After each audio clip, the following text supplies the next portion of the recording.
in people's lives, there's only maybe a half dozen, 7, 8 categories that really matter. Most people, they major in minor things. They focus on stuff that doesn't matter. They know more about this celebrity going in and out of rehab than they do about their own personal development. If you can find within yourself the part of you that wants to constantly give something more than yourself, if you can find a mission larger than yourself, then you're more pulled to do something than trying to push yourself. And pull has much more power than push. I always say motive does matter.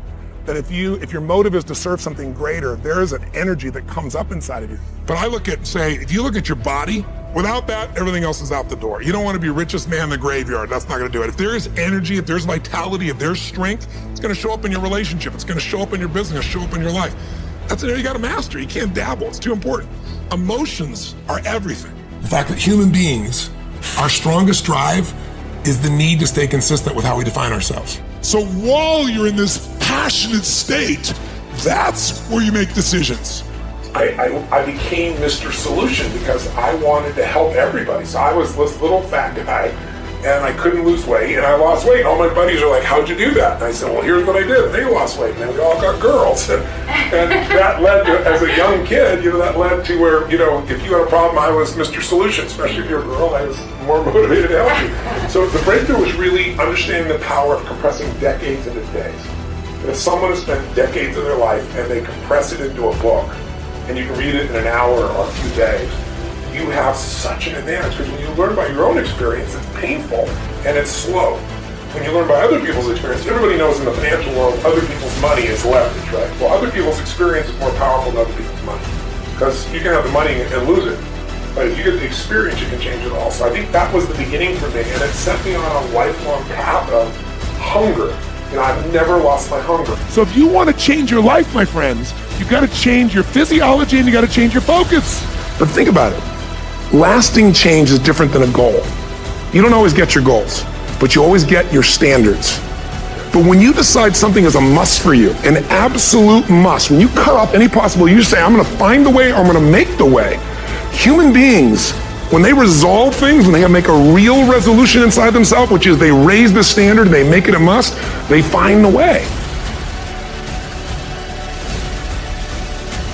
I'd like to ask you to take a look at any place you've got a limitation and ask yourself, when did I decide to accept that limitation?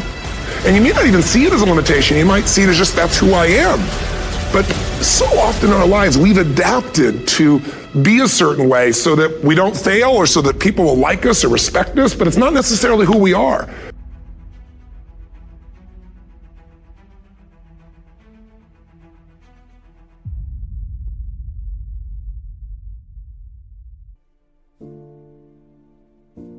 There's no secret to success. There's a system to success. And no matter what organization you become a part of, the system works if you work it. If you don't work it, it won't work. But it works if you work it. And that's one 4-letter word that most people don't like. They're not willing to work. I have a friend who invited me to her brother's house to help him to get off drugs, to introduce him to a drug program that can help him. And I said, these people can help you, but you've got to be willing to do the work. And after we finished, he asked us to leave. And I'll never forget what she said. As we were going down the steps, she said, Les, I do apologize for wasting your time, but I realized when my brother knew that it would require work for him to get off drugs, that most people won't participate in their own rescue. And there are people who will be presented with an opportunity, who know that they could be laid off at any moment, who know that there's no such thing as job security, who know that them keeping their job has nothing to do with how good they are. And yet and still, they'll go to work and have knots in their stomachs, hoping when they open up an email that they have not been told this is your last day. They'll go to work hoping there's not a security guard standing by their desk with a box and say, empty your things in here and take them to the front door and escort them to the parking lot. They go in there hoping it doesn't happen. Why?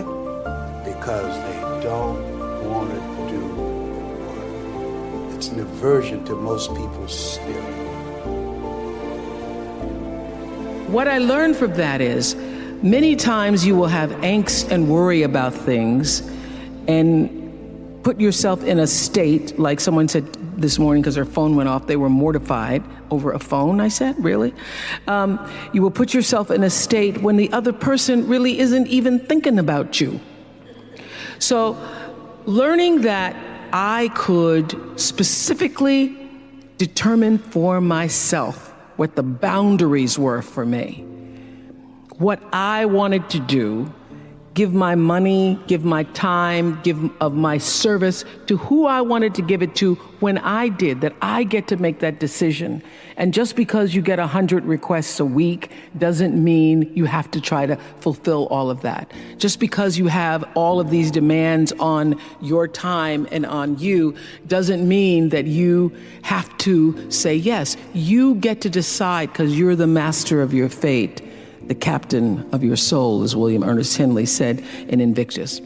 And understanding that really changed the meaning of my life in that I was no longer driven by what other people wanted me to do, but took charge of my own destiny, making choices based upon what do I feel is the next right move for me. You'll see a lot of times people will say, but I don't know what to do next. I just don't know. I don't know what to do. How do I learn how to do this? Who's going to teach me? I don't have a mentor. I don't have money. I don't have this. Look, today we have access to more resources than we've ever had in our lives. How to do anything. Blogs, vlogs, YouTube. There is so much access to resources that we don't need to act helpless. We act like victims, but it's not my fault. She did it. It's my mom. You don't saw my dad.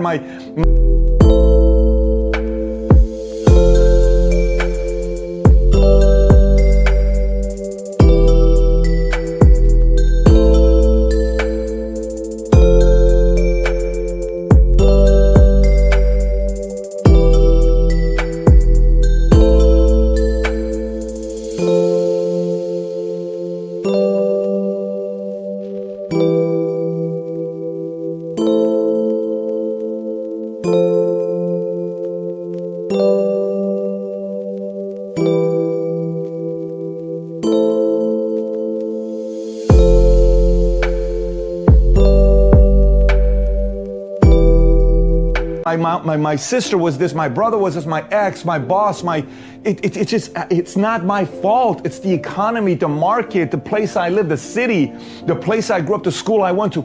Everything is somebody else's fault. Effort has to be incisive in the sense, it should be focused, calibrated. Simply if you make effort, it's foolish effort, isn't it? Just labor is not going to get you somewhere. Right kind of action, the right timing, right place, all this is important, isn't it?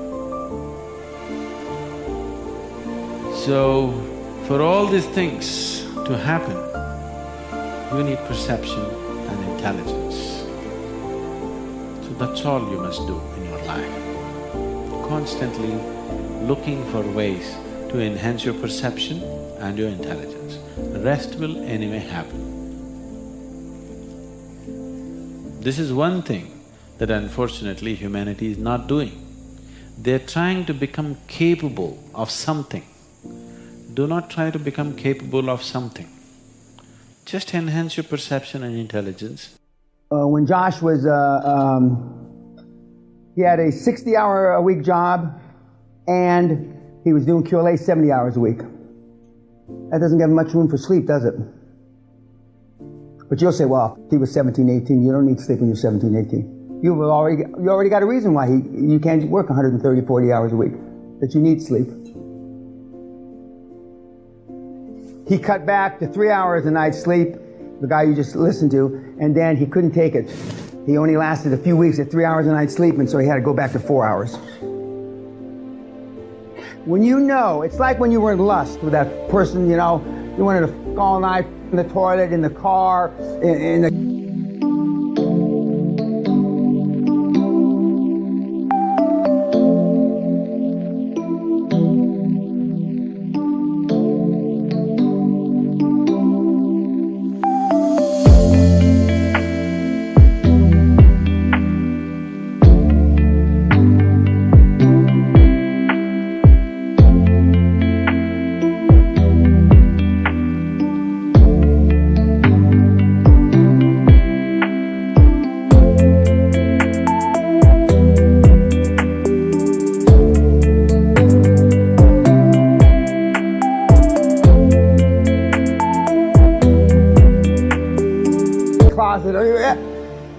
when you figure out that every hour you sleep you're not making money, you'll never sleep again. Discipline I had to get into was I always pay myself first, even when I had no money.